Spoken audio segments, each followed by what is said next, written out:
एक लाइन छोड़ो, स्टार डालो, हेडिंग लगाओ, exponential form of radio active decay. Exponential form of radio active decay. Logarithmic form क्या आया? Log of n upon n not is equal to minus lambda T.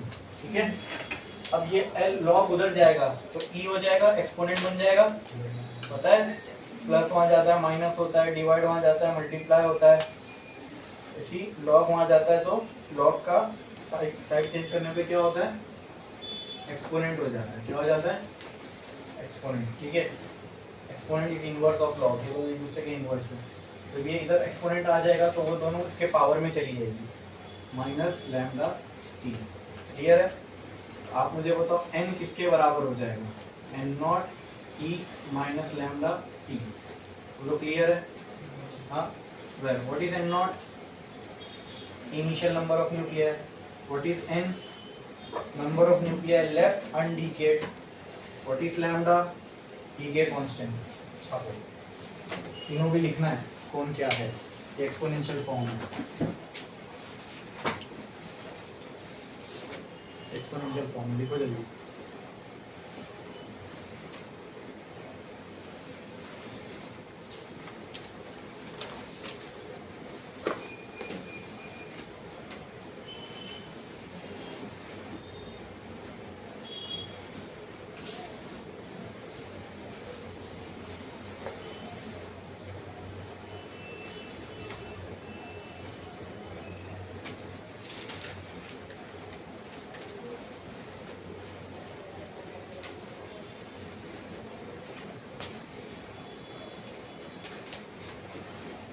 लिखे, लो लिखे, इसमें n not क्या है लिखे?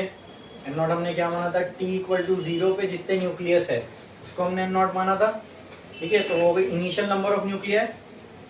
ठीक है, फिर t टाइम बाद जो न्यूक्लियस बचे, कौन से बचेंगे? जो अभी डीके होना बाकी है, बराबर। तो n क्या है? Number of nuclear left undecayed. Left undecayed, number of nuclear left undecayed, और लैम्डा क्या है? Decay constant. ठीक है, अब चलो इसमें कंडीशंस लगाते हैं और देखते हैं इससे हम क्या समझ सकते हैं। ओके, मैं n वर्सेस t का ग्राफ बना रहा हूं। Tell me what is n? Number of nuclear left undecayed. ठीक है, चलो, if we put at t equal to 0, मुझे बताओ इस इक्वेशन में क्या होगा? n equal to n not e raise to minus lambda into 0 put कर तो चलेगा? t इक्वल टू 0 पे n की वैल्यू मुझे निकालना, मतलब कितने न्यूक्लियर अनडीकेड है वो। ओके, चलो इस पे आएंगे, लॉजिकली बताओ। t इक्वल टू 0 पे तो मैंने देखना स्टार्ट किया, तो उस वक्त कितने न्यूक्लियर अनडीकेड बचेंगे? t इक्वल टू 0 पे मैंने नंबर ऑफ न्यूक्लियर कितने माना हूं? t इक्वल टू 0 पे मैंने नंबर ऑफ न्यूक्लियर कितने माना था? n not.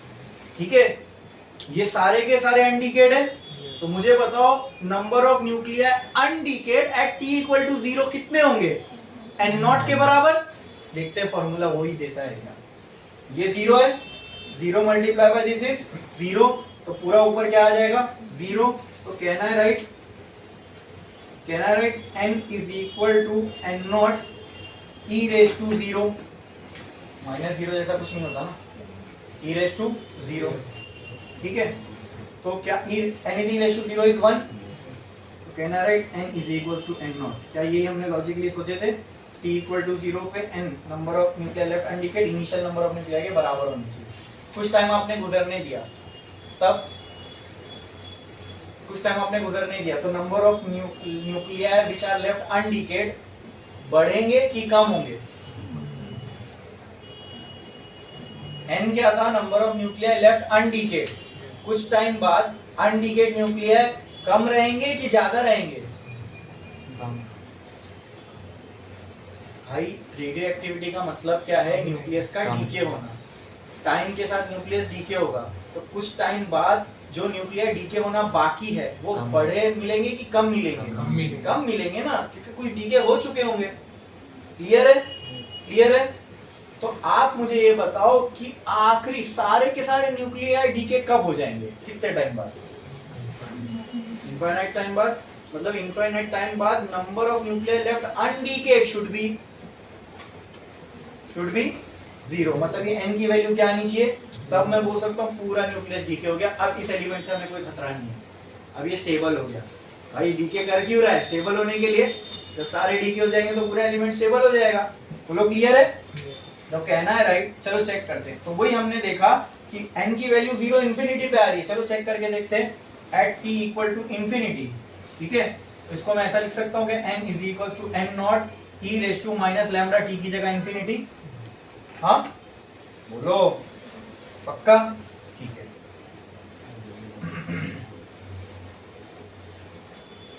क्या मैं इसको ऐसा लिख सकता हूं, n is equal to n not, ठीक है, ये माइनस है, इसको मैं ऐसा लिख सकता हूं कि 1 upon e raise to lambda into infinity.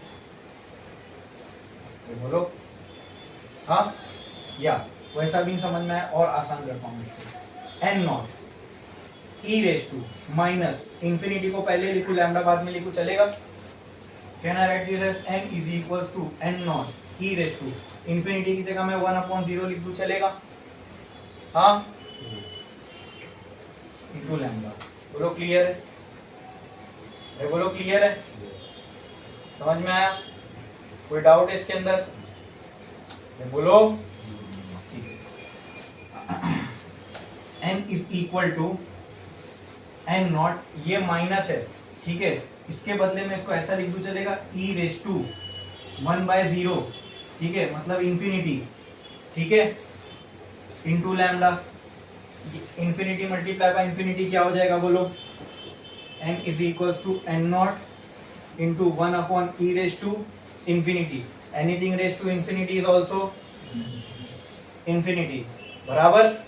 तो क्या मैं बोल सकता हूं n is equal to n not upon infinity. हाँ, इंफिनिटी की जगह क्या मैं फिर से 1 अपॉन 0 लिख सकता हूं। अब ये अननेसेसरी स्टेप था, लेकिन मैंने ये सिर्फ इसलिए लिखा ताकि ये चीज आपको वापस यहाँ समझ में आए। इंफिनिटी की जगह मैं क्या लिख रहा हूँ? 1/0। 0 ऊपर चला जाएगा, बोलो। n is equal to n not into 0 upon 1, तो n is equal to 0 upon 1, 0 upon 1 is नहीं भाई, वो इंफिनिटी थोड़ी होगा। डिनोमिनेटर में 0 आएगा तो इंफिनिटी होगा ना, न्यूमरेटर में 0 आ रहा है, ठीक है, होगा। तो n की वैल्यू 0 कब आई? जब आपने t की वैल्यू को इंफिनिटी लगा। इसका मतलब नंबर ऑफ न्यूक्लियर, ये number of nuclear left undecayed है, ये लिखा है अभी हमने। Number of nuclear left undecayed मतलब एक भी न्यूक्लियर डीके होना बाकी नहीं है। ऐसा कब होगा? यही 0 होगा। ऐसा कब होगा? जब टाइम इंफिनिटी को पहुंचे। तो इसका ग्राफ कुछ ऐसे बनता है, ये 0 है, t इक्वल टू 0 पे n की वैल्यू किसके बराबर थी? n की वैल्यू किसके बराबर थी? n नॉट के। और n नॉट भी अपने आप में बहुत बड़ा नंबर होगा, ठीक है। तो यहां से मान लो यहाँ कैसे इसका ग्राफ बनता है, ठीक है। और t इक्वल टू t की वैल्यू सॉरी n की वैल्यू 0 कब होगी? t इक्वल टू इंफिनिटी में। मतलब ये ग्राफ कभी इसको टच नहीं करेगा, ये इंफिनिटी को जाके टच करेगा, ठीक है। इस ग्राफ को बोलते हैं स्क्वायर हाइपरबोला, ठीक है। एक्सपोनेंशियल चीजें होती है उनके लिए यही ग्राफ बनता है। तो कहीं पे भी आपको दिख रहा है ना एक्सपोनेंट, तो ग्राफ ऐसे ही बनेगा। बोलो क्लियर है? समझ में आया? बोलो yes. ठीक है।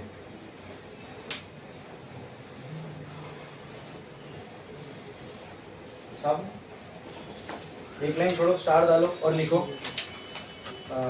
Graphical representation of graphical representation of rectangular hyperbola, graphical representation of exponential form of radioactive decay। तो ये लिखो इसका ग्राफ बना।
लिख लिया।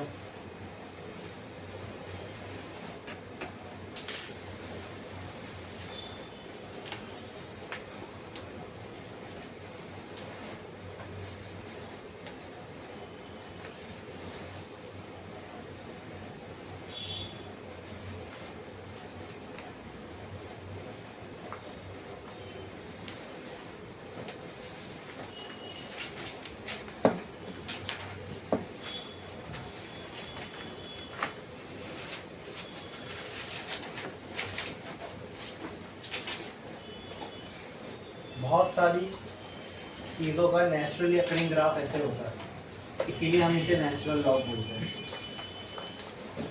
नेचुरली ई के फॉर्म में चीज़ें ग्रो होती है, देखा है हमने, एक्सपोनेंशियल ग्रोथ बोलते हैं। अच्छा कॉन्सेप्ट है मैथ्स का। ठीक है, बढ़े आगे।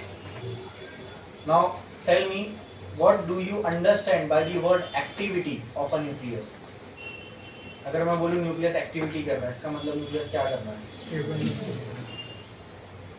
मैं पूछा क्या कर रहा है, क्यों कर रहा है नहीं पूछा। एक्टिविटी क्यों कर रहा है का जवाब दिया आपने, स्टेबल नहीं है। मैं पूछ रहा हूँ एक्टिविटी कर रहा है मतलब क्या कर रहा है। यस, क्या कर रहा है, एमिशन कर रहा है। एक्टिविटी कर रहा है मतलब न्यूक्लियस अपने अंदर से कुछ एमिट कर रहा होगा। इसको, इसका एक और नाम है, इसी को क्या होना बोलते हैं, डीके होना बोलते हैं। क्या बोलते हैं, डीके होना बोलते हैं। बोलो क्लियर है। तो कहना से rate of decay is the activity of a nucleus, और ये डीके टाइम के साथ हो रहा है, टाइम के साथ हो रहा है ना डीके चेंज। अरे बोलो yes. हाँ, तो ये एक्टिविटी का हमें मैथमेटिकल रिलेशन, ये जो हमने कहा न्यूक्लियस एक्टिविटी करता है मतलब डीके होता है, इस अब एक्टिविटी का हमें मैथमेटिकल रिलेशन चाहिए, तो अभी हमें वही निकालना है। एक लाइन छोड़ो, स्टार डालो और लिखो एक्टिविटी। लिखो एक्टिविटी, ब्रैकेट में लिखो ए। ऐसे एक्टिविटी को हम रिप्रेजेंट करते हैं कैपिटल ए से। लिखो A, activity capital A, activity capital A. लिखा आपने। The activity of a nucleus is defined as the rate of decay. Activity of a nucleus is defined as rate of decay. Activity of a nucleus is defined as rate of decay. Now tell me, activity of the rate of decay क्या होता है? Rate of decay क्या होता है? बोलो। Very good. dn by dt क्या ये negative होता है? इसी को हम रेट ऑफ डीके बोलते हैं। नेगेटिव क्यों होता है? क्योंकि रेट ऑफ डीके टाइम के साथ कम होता रहता है। एक्टिविटी क्या है? रेट ऑफ डीके को ही एक्टिविटी बोलते हैं। ठीक है, तो कहना है right, A is equal to minus D N by D t by definition. हाँ बोलो क्लियर है। उसके नीचे लिख दो उसका formula, A is equal to minus D n by d t. ठीक है, तो ये तो इसका नॉर्मल फॉर्मूला हो गया बाय डेफिनेशन से। अब इसमें हम कुछ वेरिएशन ला सकते हैं, वो कैसे आओ देखते हैं। A equal to d N by D t आया हम लोगों को by law of radioactivity, by law of radioactivity। ठीक है, क्या मैं बोल सकता हूं minus D N by D T is equal to is equal to lambda into N. बोलो क्लियर है। हाँ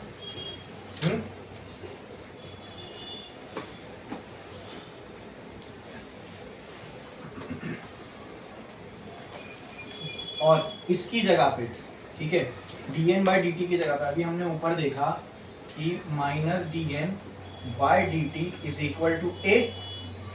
ठीक है, तो कहना है right, A is equal to lambda N. अरे बोलो क्लियर है। इसमें किसी को कोई डाउट है? समझ में आया? अभी ऊपर से लिखा हमने। ओके, कहना है right, N is equal to N not into E raise to minus lambda T. N तो number of nuclear left hand ही है।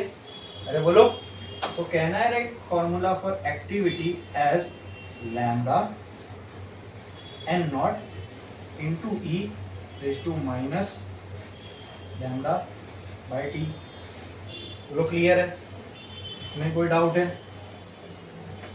ये कहां से आया, समझ में आया?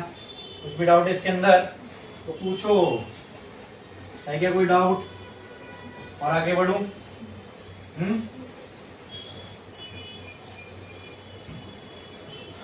Let this be equation number 1. Okay? Can I say at t equal to 0, इस फॉर्मूले में देखते हैं एक्टिविटी क्या होती है t इक्वल टू 0 पे। At t equal to 0 a will be equal to lambda n not e raise to minus lambda into 0, मतलब ये पूरा टर्म 0 हो जाएगा, ये ऊपर का पूरा टर्म, तो कहना है a is equal to lambda n not into e raise to 0। What is e raise to 0? हाँ क्या? अच्छा, at t equal to 0 let a equal to a not. a not का मतलब शुरुआत है ना, ये t इक्वल टू 0 मतलब एक्टिविटी की शुरुआत। तो शुरुआत वाली एक्टिविटी को मैं a ना बोलते हुए क्या बोल रहा हूं? a नॉट बोल रहा हूं। क्या बोल रहा हूं? a not. And a not को क्या मैं इनिशियल एक्टिविटी बोल सकता हूं? t इक्वल टू 0 पे जो नंबर ऑफ न्यूक्लिया है उसको हमने इनिशियल नंबर ऑफ न्यूक्लिया बोला। तो t इक्वल टू 0 पे जो एक्टिविटी होगी कहना है से इट एज इनिशियल एक्टिविटी। ठीक है, तो हम निकाल रहे इनिशियल एक्टिविटी क्या होगी, बोलो क्लियर है? Initial activity can be written as a not can be written as lambda into n not. क्या मैं ऐसा लिख सकता हूं? बोलो क्लियर है? अब क्या लैम्डा n नॉट की जगह में a नॉट यूज कर सकता हूं? बोलो, put a not equal to lambda n not in equation 1। तो a क्या हो जाएगा? बोलो, a not into E raise to minus lambda t हो जाएगा। अरे बोलो, where a is what? Activity, a not is what? Initial activity, means activity at time equal to 0। कोई डाउट है इसके अंदर? बोलो, कोई डाउट है इसके अंदर किसी को? यही फॉर्मूला था, बस उसको हमने फॉर्मूले में फॉर्मूला पुट करके एक वेरिएशन बना लिया in terms of a not, e and decay constant. कोई डाउट है इसमें? पक्का पक्का? छापो उसके नीचे ये सारी चीजें लिखो।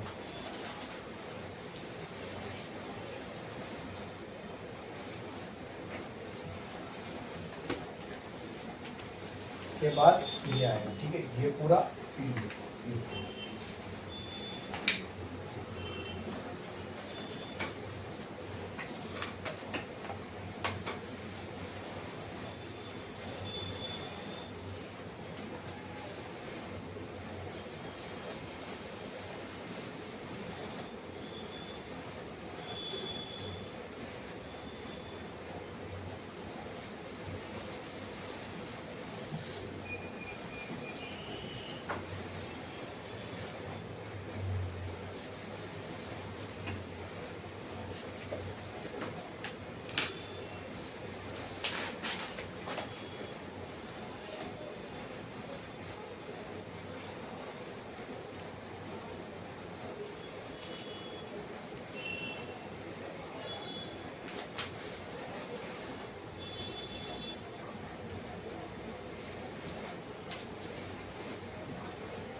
लिख लिया आपने? हो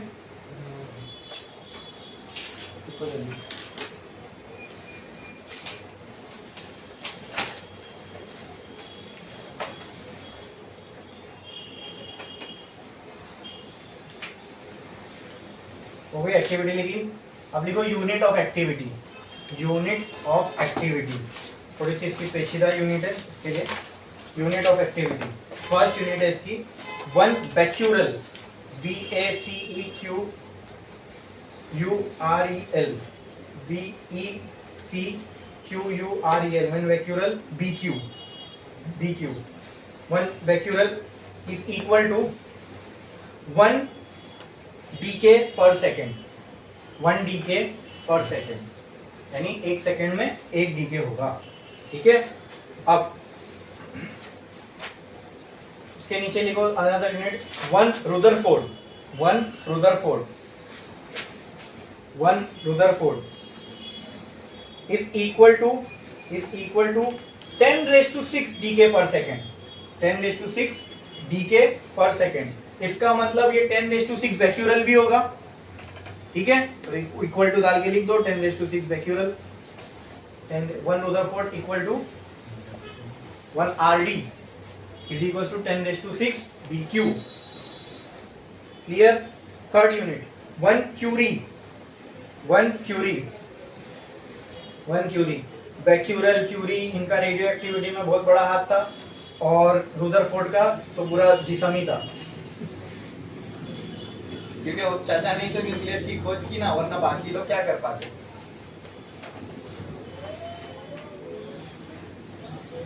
one curie is equal to 1 curie 1 C, हाँ ठीक है। 1 क्यूरी इक्वल टू 2.7 इंटू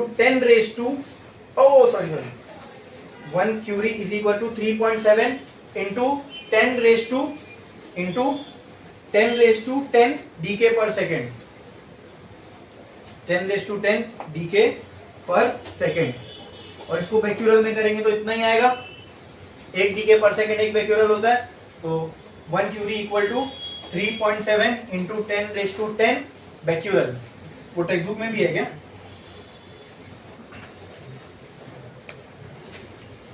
ठीक है, 10 बैक्यूरल, 3.7 इंटू 10 बैक्यूरल। ठीक है, ये तीनों यूनिट है इसकी रेट। अच्छा, actually radioactivity was first discovered by Becquerel, ठीक है। वो जो साइंटिस्ट का यूनिट है ना जिसपे, वो इसलिए है क्योंकि radio activity was first discovered by him. बाकी मैडम क्यूरी ने उसके ऊपर अपना बहुत योगदान दी। अनफॉर्चुनेटली उनकी डेथ भी उसी वजह से हुई, बहुत ज्यादा एक्सपोज हो गए थे वो रेडियो एक्टिव मटेरियल से, ठीक है। ठीक है, अब इसके बाद हम एक टर्म आता है, हमें कहा जाता है डीके कांस्टेंट को डिफाइन करो। ऐसा हमने एल डिफाइन किए थे, याद है, सेल्फ इंडक्टेंस को डिफाइन किए थे फॉर्मूला लिख के। उसी तरह अगर हमें पूछा गया डीके कांस्टेंट को डिफाइन करो, तो लिखो define decay constant, define decay constant. और उसको कैसे डिफाइन किया जाता है और देखते हैं। Define decay constant, define decay constant, ठीक है।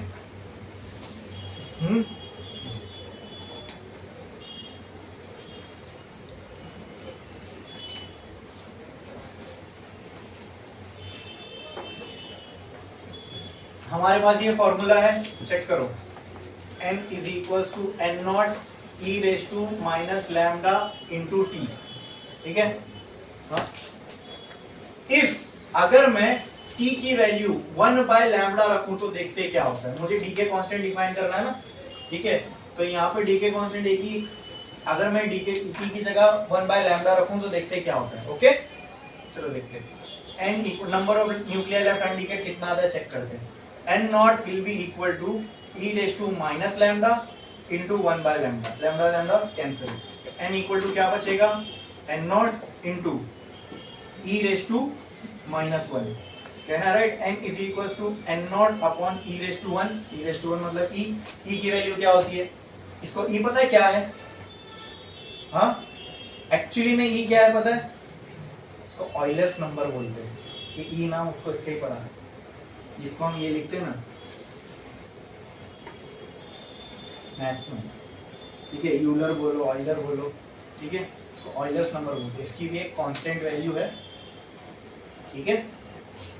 And that constant value is something n is equals to n not e की जगह पर, यहाँ मैं डायरेक्ट आपको 1 अपॉन e की वैल्यू बता रहा हूँ 0.368। तो इसको मैं ऐसा लिख सकता हूँ कि n equal to 1 upon e की एक कांस्टेंट वैल्यू है, ठीक है। वो यहाँ पे पुट करोगे तो यहाँ पे 1 अपॉन e की वैल्यू जो आती है 0.368 आती है। बोलो क्लियर है। तो क्या मुझे यहाँ बचेगा 0.368 n नॉट, अरे बोलो क्लियर है। इसका मतलब क्या, 0.336 टाइम्स ऑफ n नॉट का मतलब क्या, ये क्या है, नंबर ऑफ न्यूक्लियर लेफ्ट अनडिकेड। इसका मतलब ये जो यहाँ पे लिखा हुआ ना, इसका मतलब क्या, number of nuclear left undecayed, this means, this डब्बा means number of nuclear left undecayed is 37.8% of initial nucleus. समझे। ये जो यहां मैथमेटिकल रिलेशन लिखा है, इसको मैं वर्ड्स में कैसे बोल सकता हूं, जैसे मान लो कोई चीज को मुझे परसेंटेज में रिप्रेजेंट करना है तो मैं इस तरीके से भी बता सकता हूँ कि ये जो है इसका इतना परसेंट है। समझ में आया? ठीक है, तो कहना है से this box, read this box as number of nuclei left undecayed is 36.8% of initial number of nuclei. ये कब हुआ? जब मैंने टी को 1/λ के बराबर रखा, या फिर मैं बोल सकता हूं लैम्डा की वैल्यू 1/t के बराबर थी। तो कहना है define decay constant as the reciprocal of that time. Lambda can be defined as reciprocal of that time at which number of nuclei left undecayed is 36.8% of initial number of nuclei। या फिर मैं ये बोल सकता हूँ 100 में से 36 minus करो, 36.8, 100 में से 36 माइनस करो, कितना बचा? 30 माइनस करे 30, 6 माइनस करे कितना? 64, उसमें से 0.8 और माइनस करो 63.2, या ये बोलो कि 38.6 लेफ्ट अनडीकेड, या फिर 63.2 डीकेड। अरे ये अनडीकेड बचे तो डीकेड तो 63 पॉइंट समथिंग ही होंगे ना, जानो कंफ्यूज मत हो जाओ, इतने ये स्टेटमेंट लिखो। बोलो क्लियर है? कोई ग्लास आधा भरा आधा खाली है बोलने का तरीका है, दोनों स्टेटमेंट एक ही बात कहते हैं। 63.2 डीके हो गए ये बोलो, या 36.8 डीके होना बाकी है ये बोलो। ठीक है, कितने टाइम में? अभी ये ग्राफ में मैं कैसे रिप्रेजेंट कर सकता हूँ? देखो यहाँ पे n था, यहाँ पे t था, ये ऐसा ग्राफ था, यहाँ पे कहीं n0 था, t इक्वल टू 0 पे वैल्यू n0 के बराबर होगी। बोलो क्लियर है? ठीक है, तो कोई 0 और t के बीच में कोई ऐसा टाइम होगा जहां t 1/λ के बराबर होगा? अरे भाई 0 और t के बीच में ही कोई टाइम होगा ना जहां 1/λ, कुछ तो वैल्यू कहां होगी t टाइम की, 0 और t के बीच में ही होगी, 0 और इंफिनिटी के बीच में।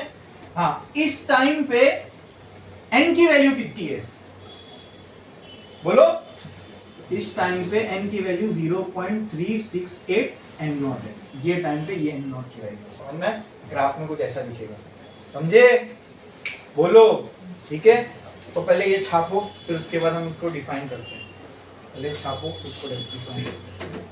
इसी को क्या होता है? रिमोट है? किसी ने रिमोट से कुछ किया क्या? मोबाइल से किया किसी ने कुछ? नहीं। रिमोट का है? नहीं है।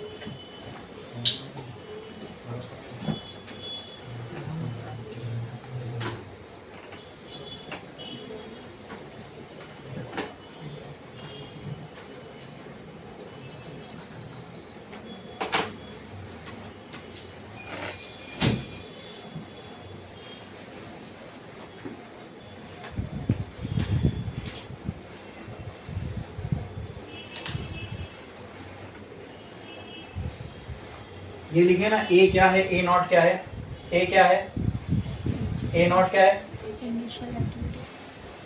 ब्रैकेट में लिखना at time at t equal to 0। Initial activity के बाद में ब्रैकेट में लिखना activity at t equal to 0। लिखे ऐसा? इनिशियल एक्टिविटी के बाद में लिखना ब्रैकेट में activity at t equal to 0। उसी को हम ए नॉट बोलते हैं।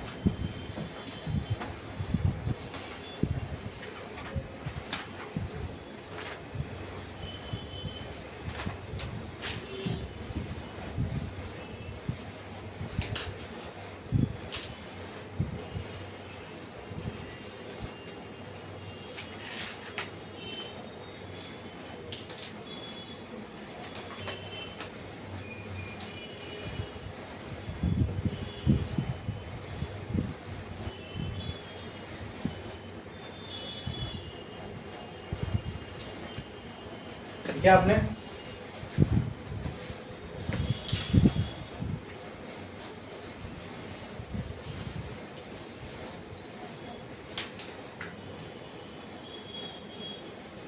ठीक है, अब इसका वर्ड्स में हम लोग डेफिनेशन लिखने जा रहे हैं। देखो, lambda is the reciprocal of that time.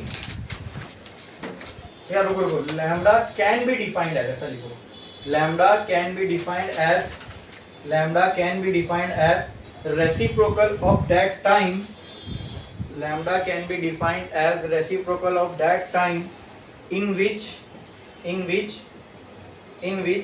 the number of nuclei left undecayed bracket में capital N, in which the number of nuclei left undecayed bracket में capital N is the number of nuclei left undecayed are 36.8% of initial number of nuclei, are 36.8% of initial number of nuclei. लिखा आपने इतना, ठीक है. अब आएंगे हम लोग एक कॉन्सेप्ट पे for a nucleus which is called as half life. ठीक है, एक लाइन छोड़ो, स्टार डालो और लिखो half life of nucleus.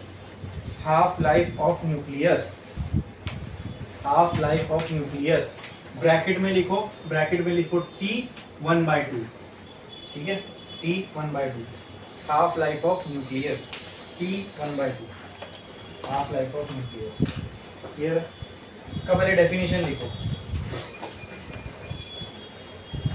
It is the time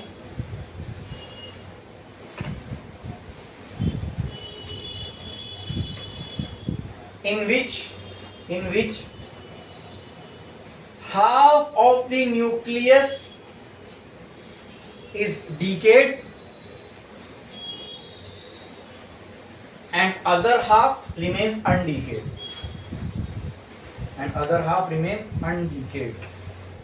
It is defined as a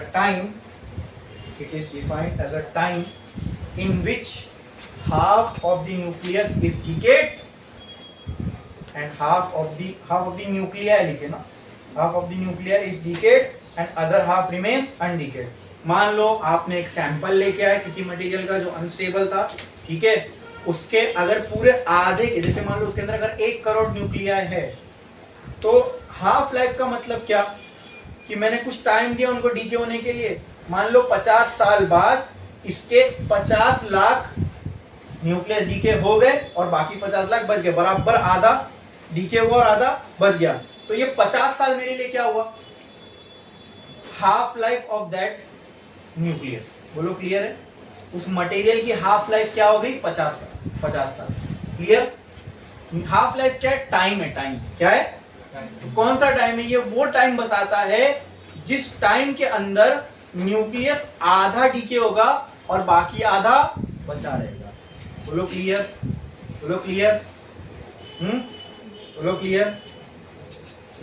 बढ़े आगे. चलो हाफ लाइफ निकालना है तो देखते हैं. By law of radio activity, by law of radio activity, क्या हमें ये फॉर्म आया था? log n/n0 is equal to minus lambda into t. बोलो क्लियर है? हाँ बोलो. ओके.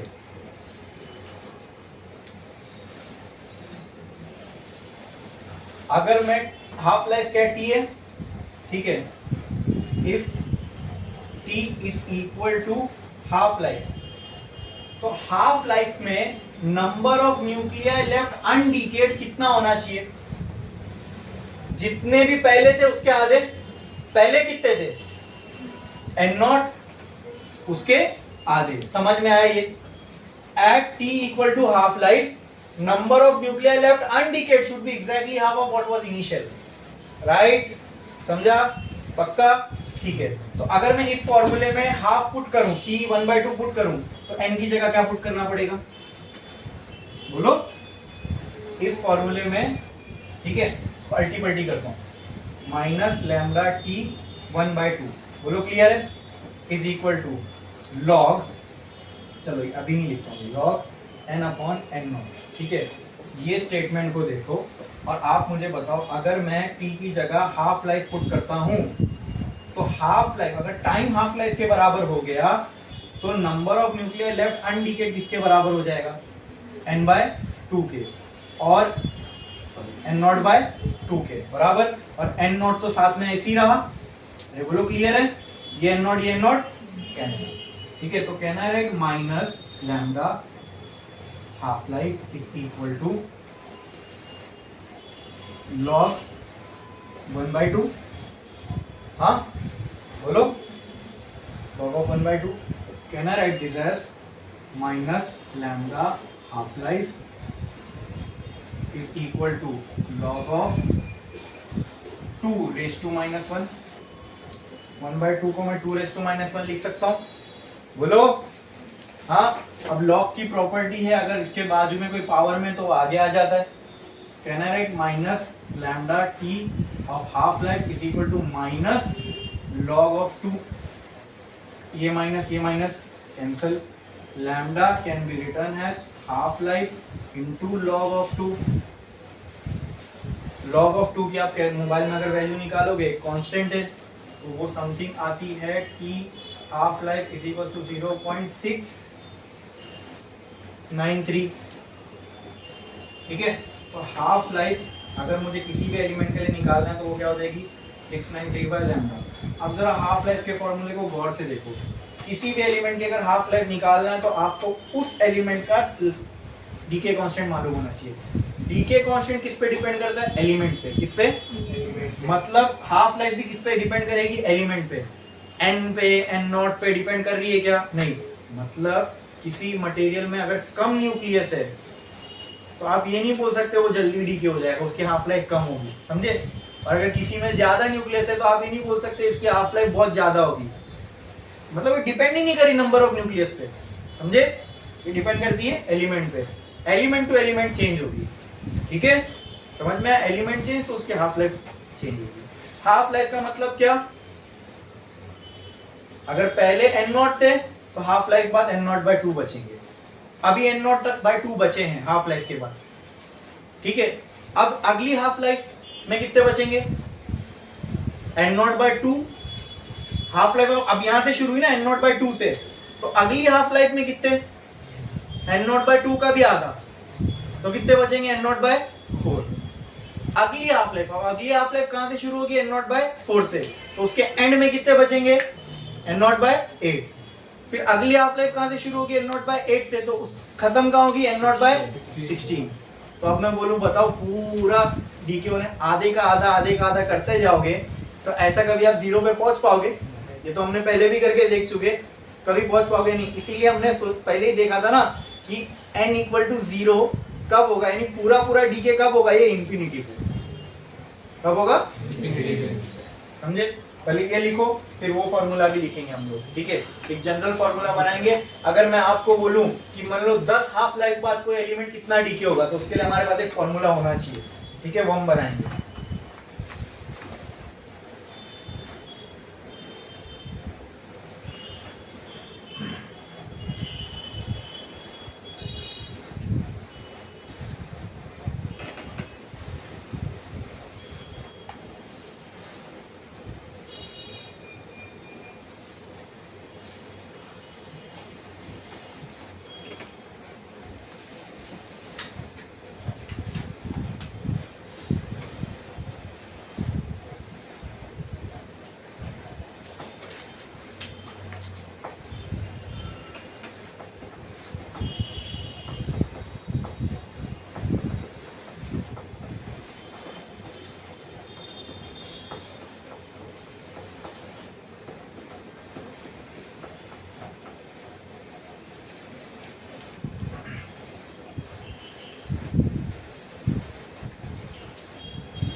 लिखा आपने? हो गया सभी का लिख के? किसी का बाकी है? ठीक है, एक लाइन थोड़ा स्टार डालो, हेडिंग लगाओ। Mathematical relation for number of nuclei left undecayed. Bracket में क्या लिखोगे? बोलो capital N. Mathematical relation for number of nuclei left undecayed capital N after N half life, after small N half life, after small N half life. ठीक है, अब इसका derivation मतलब formula निकालना शुरू करते हैं. ठीक है, एक लाइन छोड़ो, स्टार वाला लिखो. By definition of half life, by definition of half life, by definition of half life we can say that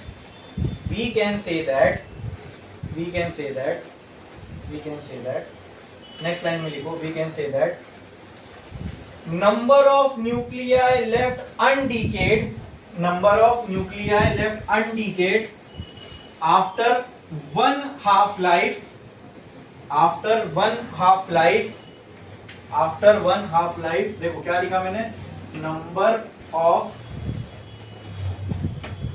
nuclei left undecayed after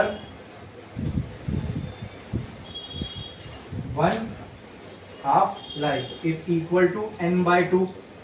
ठीक है, अब मुझे बताओ number of nuclei left undecayed after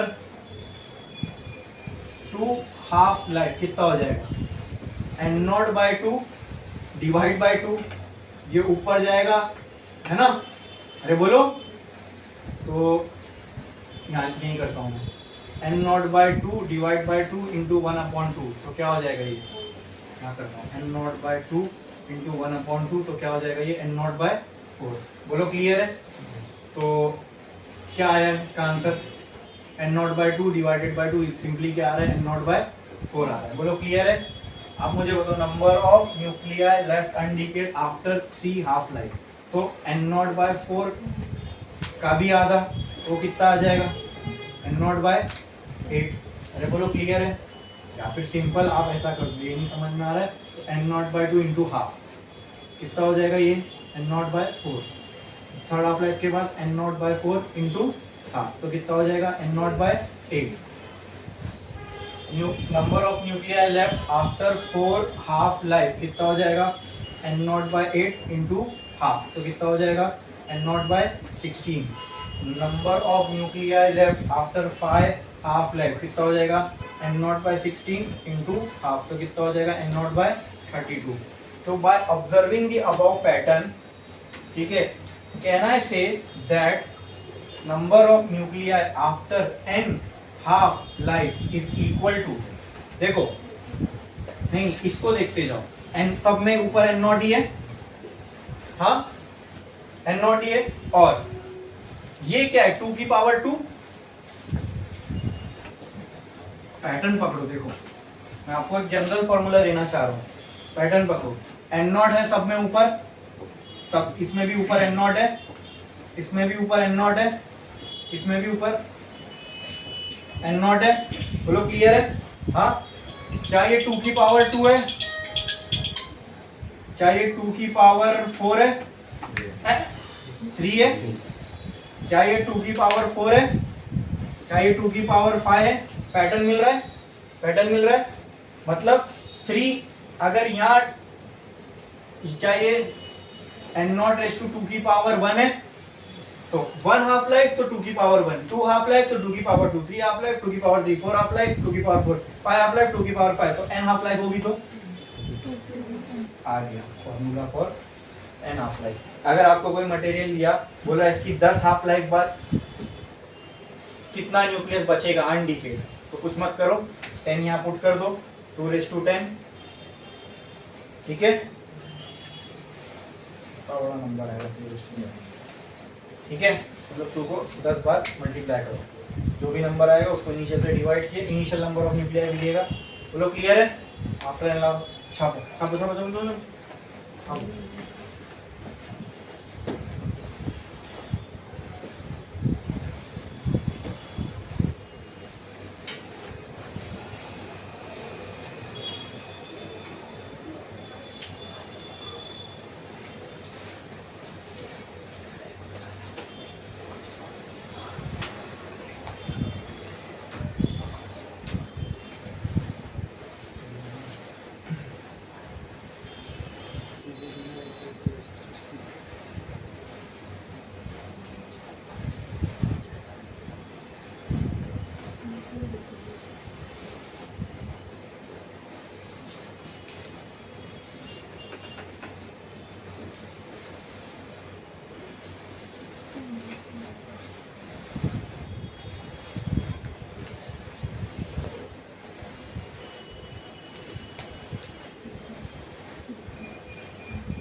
लिख लिया आपने पूरा n हाफ लाइफ के लिए फॉर्मूला आ गया, और n हाफ लाइफ लास्ट में लिख दो, और n हाफ लाइफ आफ्टर, या फिर for n half life, for n half life formula will be equal to n naught by 2 raise to डब्बा बना दो। ये आपने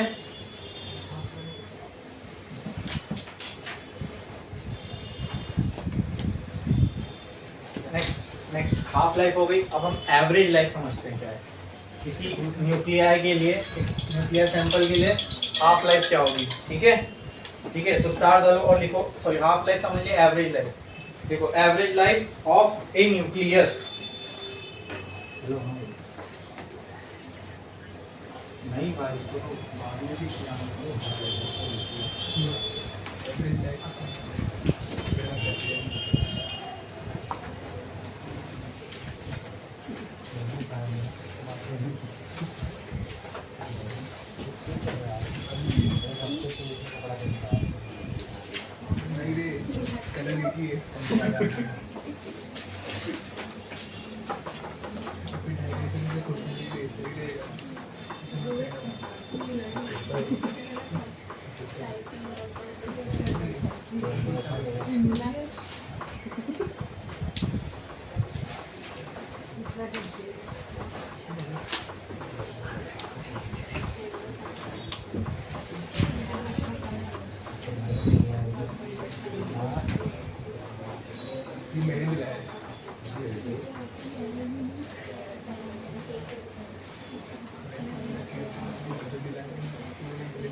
ठीक है। पहले डेफिनेशन लिख लो। It is defined as the average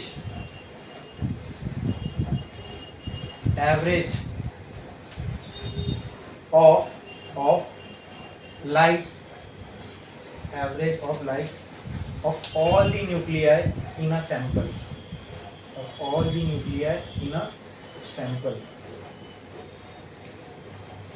ठीक है, ये एक डेफिनेशन हो गया इसका बाय लॉजिक, बाय कंसेप्ट, और एक मैथमेटिकल रिलेशन के हिसाब से ओवर और डालो, एक और डेफिनेशन लिखो।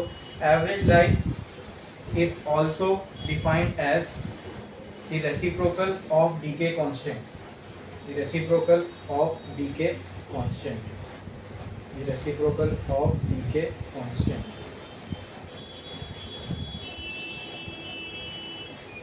Reciprocal of decay constant.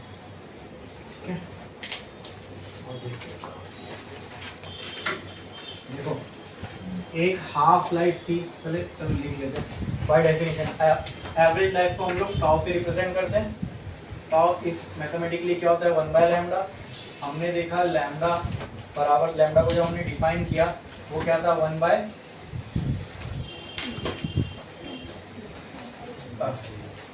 Lambda भी है। हाफ लाइफ क्या है हमें, हाफ लाइफ क्या है हमें, 1/λ, और नहीं हाफ लाइफ क्या है, 0.693। तो यहाँ से मैं लैम्डा को बोल सकता हूँ 0.693 बाय हाफ लाइफ होगा। इससे मैं ना हाफ लाइफ और इसको कंपेयर कर सकता हूँ।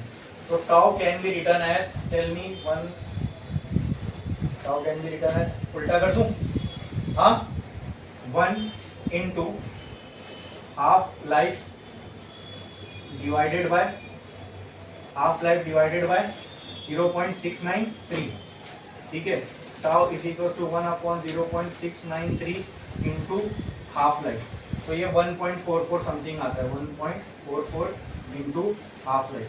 तो चेक करो, average life of a nucleus 1.4 times है हाफ लाइफ के, तो कौन बड़ा होगा, एवरेज लाइफ कि हाफ लाइफ?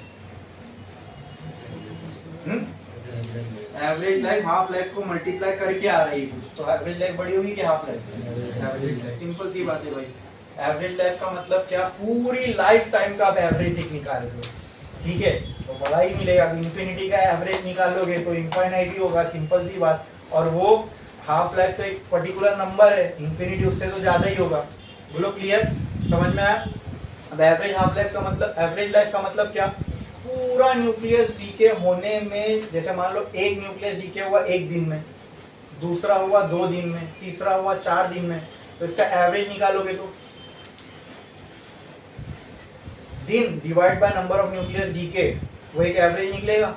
अब पूरा न्यूक्लियस, पूरी जिंदगी में, मतलब हर एक न्यूक्लियस का मैंने एवरेज लिया, ठीक है, हर एक न्यूक्लियस जो डीके हो रहा है उसका, उन सब की लाइफ का मैंने एवरेज ले लिया, समझे? एक न्यूक्लियस 1 दिन में हुआ, दूसरा 10 दिन में हुआ, तीसरा 1000 दिन में हुआ, इन सब की लाइफ का अगर मैं एवरेज निकालूं तो क्या वो पूरे सैंपल का एवरेज आएगा? ठीक है, बोलो, जब पूरे न्यूक्लियस डीके हो जाएंगे, और पूरे न्यूक्लियस डीके होने में कितना टाइम लगेगा? इनफाइनाइट। तो उसका एवरेज निकालूंगा तो वो भी तो बहुत बड़ा होगा, ठीक है, तो वो होती है एवरेज लाइफ। पूरा न्यूक्लियस डीके हो, कितने टाइम में एवरेज पूरा न्यूक्लियस डीके हो जाएगा। हाफ लाइफ में पूरे डीके होने की हम बात ही नहीं करते, हाफ लाइफ में तो हम ये बोलते हैं आधा काम कब डीके होगा वो बताओ, ठीक है। तो एवरेज लाइफ निकालना भी बड़ी मुश्किल चीज है, स्टैटिस्टिकली बस इसको हम समझ सकते हैं, एवरेज क्या होगा उसको हम एग्जैक्टली बता नहीं सकते। बोलो क्लियर है? हाँ, ये भी एक एवरेज, ये 1 मतलब लेकिन हमने हाफ लाइफ में देखा ऐसा होएगा नहीं। हाफ लाइफ क्या थी, हाफ लाइफ का हाफ करोगे तो 0 0 0 0 अप्रोच करता जाएगा, कब खत्म होगा, 0 कब आएगा पता नहीं, इनफाइनाइट पे आएगा, है ना। हाफ लाइफ, फिर अगला आधा उसके आधे में, अगला आधा उसके आधे में, अभी तो कितना टाइम लगेगा, तो बहुत टाइम लग जाएगा उसको। तो क्लियर, अरे बोलो क्लियर है, समझ में आया? अब कोई एलिमेंट है, मान लो उसकी हाफ लाइफ 100 साल है, 100 साल, ठीक है, ठीक है, तो 50 हाफ लाइफ बाद तो कितना डीके होगा? एक, या सिंपल 50 कोई एलिमेंट अगर आपको बोला 50 हाफ लाइफ के बाद कितना डीके होगा बताओ, ठीक है, और उसमें इनिशियल नंबर ऑफ न्यूक्लिया आपको दिए हुए हैं, तो इसको 2 की पावर 50 करोगे, उससे डिवाइड करोगे, अभी भी उतने न्यूक्लिया कितने बचे वो देगा आपको, ठीक है। तो पूरा डीके होने में तो उसको इनफाइनाइट टाइम लग जाएगा। समझ में आया? एवरेज लाइफ का कॉन्सेप्ट समझा कि नहीं समझा? एक एवरेज टाइम जिसमें पूरा न्यूक्लियस डीके हो जाए, उसको बोलते हैं हम average life of a nuclear. समझा कि नहीं? और ये मैथमेटिकल रिलेशन से क्लियर है, एवरेज लाइफ हाफ लाइफ से ज्यादा हो। छापो मैथमेटिकल रिलेशन देखो।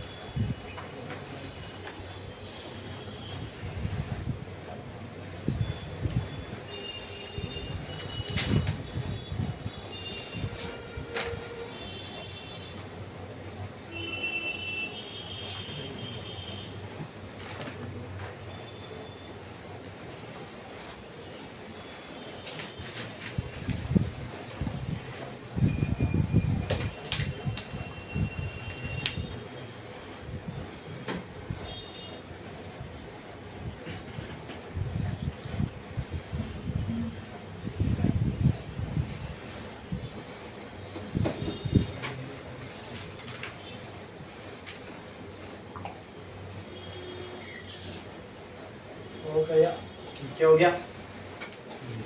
यहाँ पे अपने रेडियो एक्टिविटी हो गई कंप्लीट, ठीक है, पूरी हो गई कंप्लीट। इसके बाद नया टॉपिक शुरू होगा न्यूक्लियस का, एमिशन हो गया, रेडियो एक्टिविटी पूरी कंप्लीट होगी। न्यूक्लियस स्टार्ट किए थे, उसके बाद रेडियो एक्टिविटी स्टार्ट किया, रेडियो एक्टिविटी कंप्लीट। अब यहाँ से नेक्स्ट टॉपिक चालू होगा न्यूक्लियर फिजन, न्यूक्लियर फ्यूजन, ठीक है। उसके लिए सबसे न्यूक्लियर फ्यूजन और फिजन समझने के लिए हमें पहले बाइंडिंग एनर्जी समझना पड़ेगा, तभी समझ में आएगा फिजन क्यों होता है, फ्यूजन क्यों होता है, ठीक है। और बाइंडिंग एनर्जी को समझना है हमें, तो ये अगर मैं स्टार्ट करूँगा तो बाइंडिंग एनर्जी से शुरू करूँगा, फिर उसके बाद मुझे फिजन पे जाना है, ठीक है। फ्यूजन का पार्ट तो आपके सिलेबस में ज़्यादा नहीं है, पर थोड़ा सा इंट्रोडक्शन है, फिर ख़त्म है। फिजन हमको थोड़ा सा डिटेल में देखना है, ठीक है। फिर न्यूक्लियर पावर प्लांट वगैरह भी हमें समझना है कैसा काम करता है, ओके। और उसके लिए न्यूक्लियर पावर प्लांट को समझने के लिए फिजन समझना पड़ेगा। फिजन समझने के लिए एक स्टेबिलिटी का ग्राफ है कि कोई न्यूक्लियस स्टेबल, तो न्यूक्लियस में जो बाइंडिंग एनर्जी होती है, या कोई न्यूक्लियस अगर, फिजन का मतलब न्यूक्लियस का टूटना है ना, तो न्यूक्लियस टूटेगा कब या कब नहीं टूटेगा, ऐसी क्या चीज़ें जो न्यूक्लियस को टूटने से रोके रखे हैं, ठीक है, वो सारी चीज़ें हम देखेंगे, ठीक है, नेक्स्ट लेक्चर में। आप शुरू करेंगे तो अपने आप में काफ़ी बड़ा टॉपिक है, नेक्स्ट में पूरा एक साथ हो जाएगा अपना, ठीक है। आज के लिए बस इतना ही।